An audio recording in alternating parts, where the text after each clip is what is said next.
Well, hello everybody, and welcome to Today Isle. I'm Caelixian, and today, well, I'll be taking care of some chickens, and I'll be making some lead sinkers for fishing.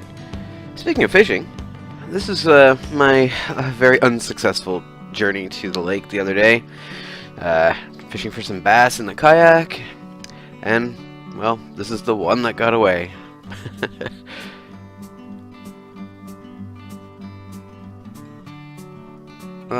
There it goes.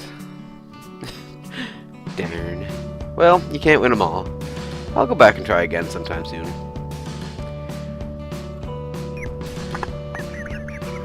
So these are my chickens. I have 12 of them. They're Plymouth Barred Rocks. That's the breed. The name Barred Rock comes from the stripiness that they have. That's what they call barring. They are a dual-purpose bird. They're generally raised for both meat and eggs. They get to be quite large, quite heavy birds, which is great if you like to eat chicken. We don't plan to eat them, though. I mean, not right away. Eventually, once they retire, we'll eat them. But for now, their main purpose is for eggs. And apparently they're pretty productive layers. They'll usually produce between, I think it's somewhere between 4 to 6 eggs a week each, which is pretty good. We don't eat that many eggs, so we'll be either selling some or giving some away once they start to lay. Usually they start to lay around 16 weeks is what we've heard, and at the time of filming they're actually 9 weeks old. It's crazy how fast these guys grow up.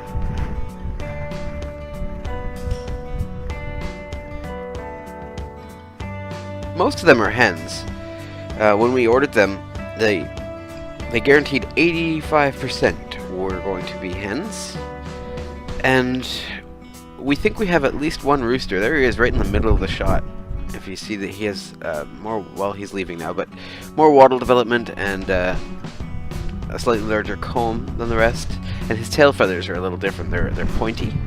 So we think we may have at least one, possibly 2 roosters. Which is okay. We're alright with that. We wanted at least one. Because that way we can have more chicks.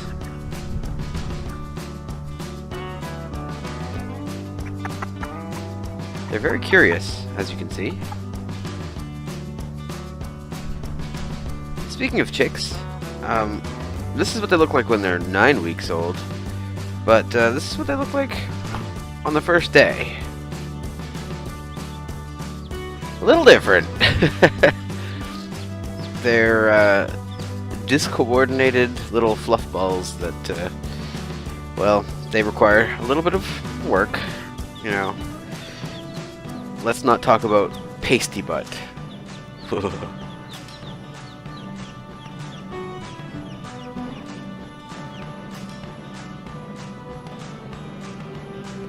So, today I'm just going to go in and do a little bit of maintenance.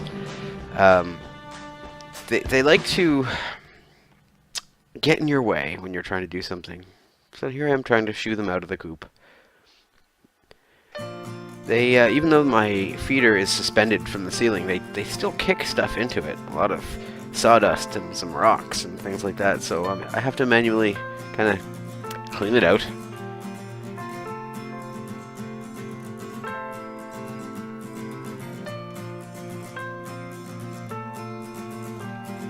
For 12 birds, the food lasts a fairly long time, usually a day or two, so I don't have to give them food every day, which is nice. And I do give them a lot of compost to eat, and boy do they love it.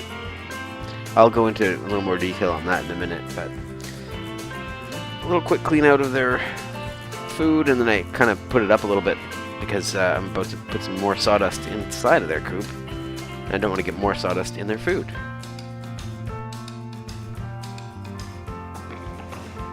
The last of them are leaving now. Don't want to traumatize them by covering them with sawdust. They don't like that. This is the inside of the coop.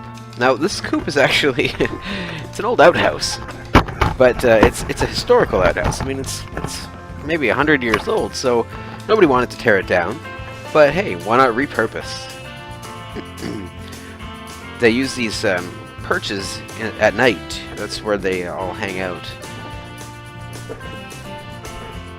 I'm using what's called the deep layer method, which basically, instead of just changing the litter every time, you know, shoveling out all of the spent sawdust, you add more to it.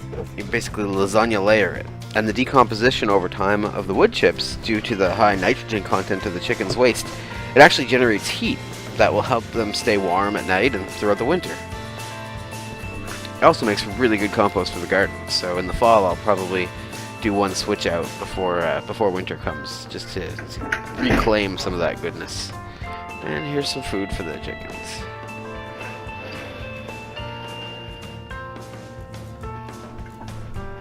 And you can see there is a light in there that obviously in the summer months I don't use, so in the winter though, that should help keep the coop warm.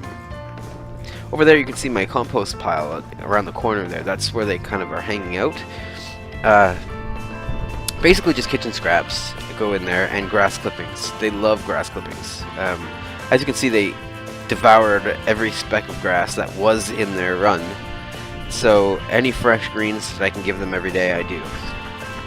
Whether it's from the lawnmower or just some hand-picked sorrel or whatever it is, I'll give it in there to them and it'll be gone within minutes. They love it.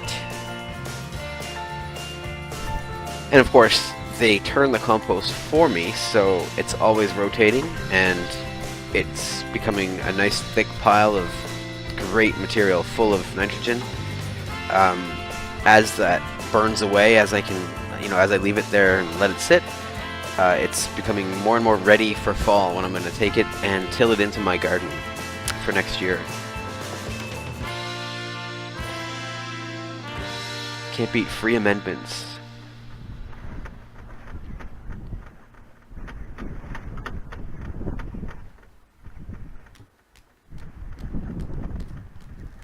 Here's the water. They actually have two watering systems. That one is the, I guess the backup system. And I built them a waterer out of PVC that you can kind of see right over top of where I put the water. It's a long pipe with these little watering nipple things that come off of it.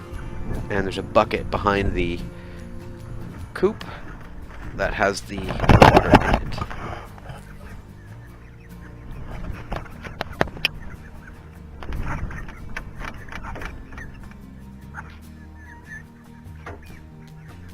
And they're just checking out their newly cleaned digs.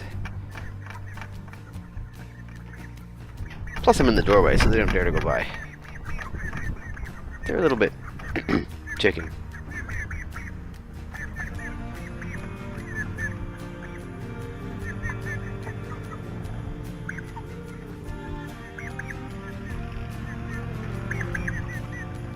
So these guys should produce eggs in the next month or so. That's the hope. Currently, as I'm recording the audio for this video, they're 12 weeks old, so shortly they will be laying eggs another month or so, which is kind of cool. I'll definitely bring to you the first few eggs via video. It'll be pretty exciting for us. But yeah, it's really hard to tell which ones could be roosters. You know, if we don't have any roosters, which I think we will, but if we didn't, I would probably get one of a different breed, just so that all the chicks are a little different than the first generation. Makes them easier to tell apart.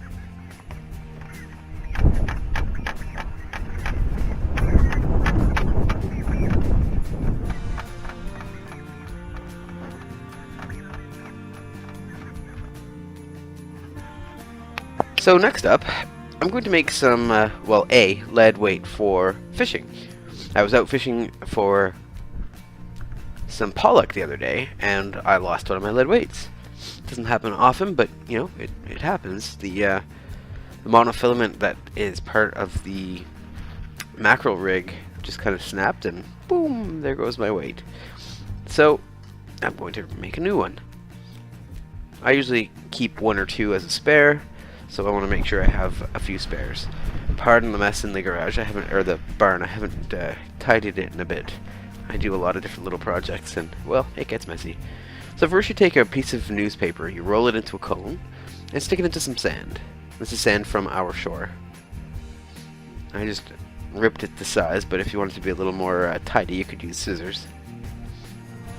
This was rather impromptu. I didn't really plan on making a video on this, but I thought, well, I gotta replace my sinker, so let's just do it. I'm using this little cake pan to actually melt the lead. There's a bit of slag from my last lead melting, so I'll just use that. I actually have a few great big pieces that were in my grandfather's shed.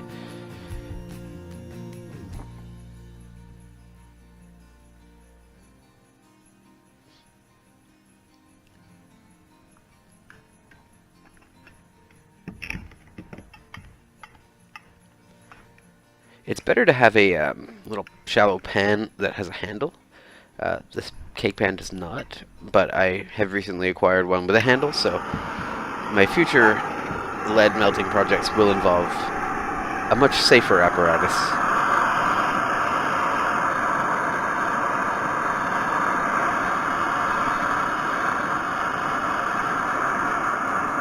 It's really hard to get a good shot of this, but hopefully in a second here I'll adjust so you can see a little bit more of the melting process. That's right.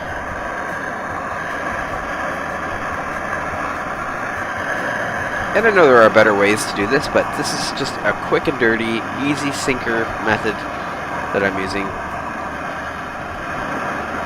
And it works for me. So I should have enough melted lead here now. I almost reached for the pan on the other side, and I thought, you better not do that. That could end badly. I like how the drop here is like drip, drip, drip, suspend. Oh well, that can all be remelted later, so no waste. Alright, and there it is. So it's just kind of sitting there. It's going to be hot for a little while, so you kind of have to wait for that, but let's give it a minute to cool, and we'll come back and see what we can do with it. Yeah, go on, cool. Alright, it's a little bit cooler now.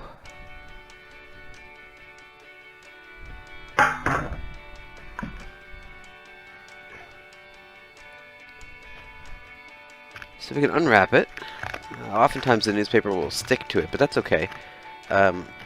It'll basically clean off. You can either sand it or you can just use it like that, and no big deal. It's still a bit hot, as you can see. So I'm gonna let it cool a little bit longer before I start to work with it. Cool, cool. Okay, now it should be ready. So I want to sand down the rough edges. As you can see where it poured, there's a few pieces of slag that are kind of loose. I'm just going to take those off.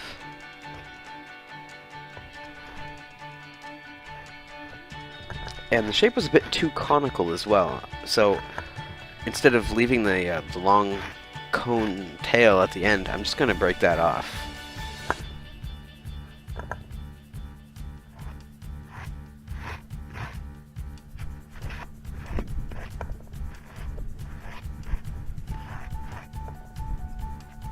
Let's get rid of that tail. See how it's kind of weak towards the end there? I'm just going to snap it off. And that'll get remelted again.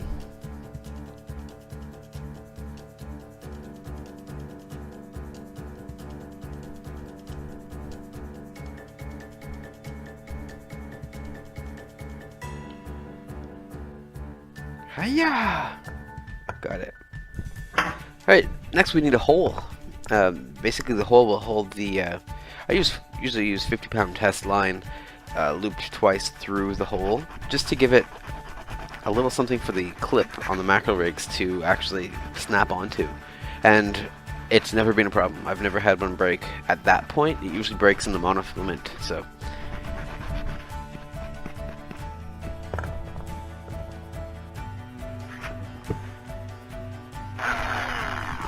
Power tools.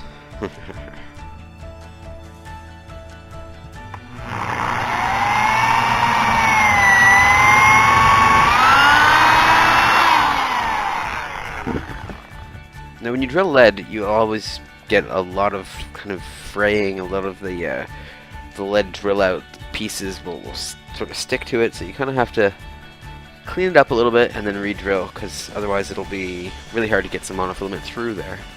Not monofilament, sorry. You know what I mean. Alright, let's re-drill it.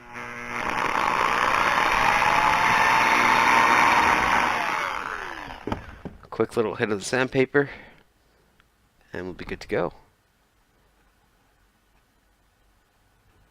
There we have it. A lead sinker for fishing. That easy. Thanks so much for watching, and see you next time.